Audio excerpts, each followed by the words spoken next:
All India Muslim personal law board की हिदायत के मुताबिक वक्फ़ क़ानून 2025 के ख़िलाफ़ पुरअमन एहतजाज करते हुए आज 30 अप्रैल 2025 रोज़ बुध रात 9 बजे से लेकर 9:15 बजे तक अपने मकानों, दुकानों और दीगर सारी जगहों की लाइट ऑफ़ करने की हिदायत थी।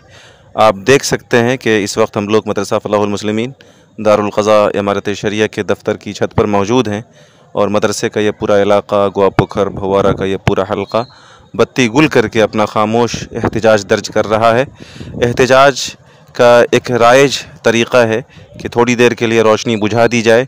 ये एक अलामत है कि हम जुल्म के ख़िलाफ़ हैं और हम बेदार हैं और अपने हक़ के हुसूल की जिद्दोजहद के लिए पूरी तरह हम तैयार हैं।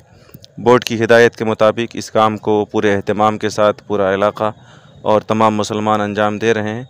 अल्लाह हमारे इस इत्तेहाद को कायम रखें और मिल्लत की क़ियादत पर मुसलमानों का एतमाद मज़बूत फ़रमाएँ।